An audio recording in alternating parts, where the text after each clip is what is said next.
বাংলাদেশ জামায়াতে ইসলামী আগামী 19 জুলাই রাজধানীর ঐতিহাসিক সোহরাওয়ার্দী উদ্যানে জাতীয় সমাবেশের আয়োজন করতে যাচ্ছে। দলটির দাবি, এই সমাবেশ হবে একটি গণদাবির প্ল্যাটফর্ম, যার মাধ্যমে বর্তমান রাজনৈতিক ও রাষ্ট্রিক ব্যবস্থার বিরুদ্ধে শক্তিশালী জনমত তৈরি করা হবে। জামায়াত জানিয়েছে 7টি মূল দাবিকে সামনে রেখে তারা এই সমাবেশ করছে। দাবিগুলোর মধ্যে রয়েছে জুলাই আন্দোলনে সংঘটিত গণহত্যার বিচার, রাষ্ট্রের সব স্তরে মৌলিক সংস্কার, ঐতিহাসিক জুলাই সনদ ও ঘোষণাপত্রে পূর্ণ বাস্তবায়ন এবং জুলাই অভ্যুত্থানের শহীদ ও আহতদের পরিবারের পুনর্বাসন।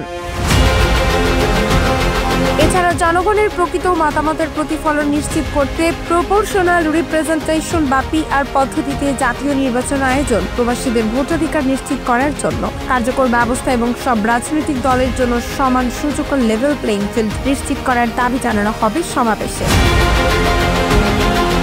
দলটির নেতারা মনে করছেন, এই 7 দফা বাস্তবায়ন হলে দেশে একটি সমানাধিকার ভিত্তিক প্রতিনিধিত্বশীল ও ন্যায় ভিত্তিক শাসন ব্যবস্থা গড়ে তোলা সম্ভব হবে। তাদের ভাষ্য, সময় এসেছে পুরনো দলাদলীয় বৈষম্যমূলক রাজনীতিকে পেছনে ফেলে একটি নবতর রাজনৈতিক চুক্তির দিকে এগিয়ে যাওয়ার।